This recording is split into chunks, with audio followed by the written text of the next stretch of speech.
হযরত খালিদ ইবনে ওয়ালিদ রাদিয়াল্লাহু তাআলা আনহু এর মহান আরমানিকে দেওয়া অবাক করা জবাব।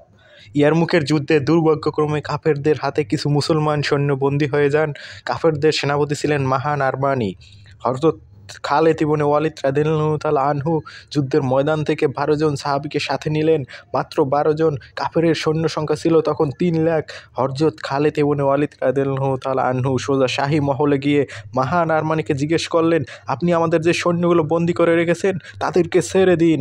সেনাপতি পাহারাদারকে দেখে বলল, তোমাদের পাহারা থাকতে এ লোকগুলো ভিতরে ঢুকলো কিভাবে?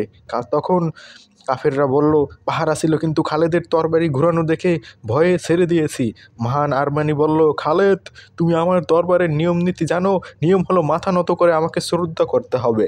হযরত খালিদ ইবনে ওয়ালিদ রাদিয়াল্লাহু তাআলা আনহু বললেন, মুসলমান আল্লাহ ছাড়া আর কারো সামনে মাথা নত করে না। হযরত খালিদ রাদিয়াল্লাহু তাআলা আনহু-এর বক্তব্য শুনে সেনাপতি মহান আরমানি ভীষণ রাগে ক্ষেপে গিয়ে উচ্চস্বরে ডাক দিল, কে আছো এই মুহূর্তে অ্যারেস্ট করো। সেনাপতির অর্ডার শুনে হযরত খালিদ ইবনে ওয়ালিদ রাদিয়াল্লাহু তাআলা আনহু বললেন, মহান, তুমি আমাকে অ্যারেস্ট করবে? ওই দিন বেশি দূরে নয় যেদিন তোমার গলায় রশি লাগিয়ে টেনে হিঁচড়ে মদিনায় হযরত ওমর রাদিয়াল্লাহু তাআলা আনহু-এর পায়ের নিচে তোমাকে ছুঁড়ে ফেলবো।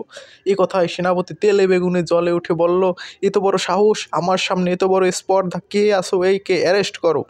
হযরত খালিদ ইবনে ওয়ালিদ রাদিয়াল্লাহু তাআলা আনহু ১২ জন সাথীদের উদ্দেশ্যে চিৎকার দিলেন, হে মুহাম্মদ সাল্লাল্লাহু আলাইহি ওয়াসাল্লামের সাহাবাগণ, তোমরা রাসূল সাল্লাল্লাহু আলাইহি ওয়াসাল্লামের সাথে বহু যুদ্ধ করেছো।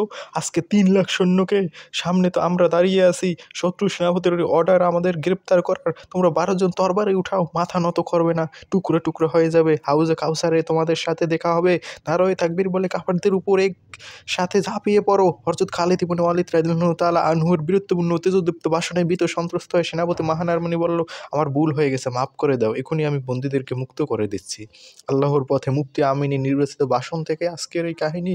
তো এখানে এক ইমামদিত্ব পরিচয় পাওয়া যায়, যেখানে খালিদ বিন ওয়ালিদ রাদিয়াল্লাহু তাআলা আনহু কাফেরদের মোকাবিলা করেছিলেন। তো সবাই ভালো থাকবেন আশা করি। নেক্সট ভিডিওতে আমরা অন্য একটা টপিক নিয়ে কথা বলবো ইনশাআল্লাহ।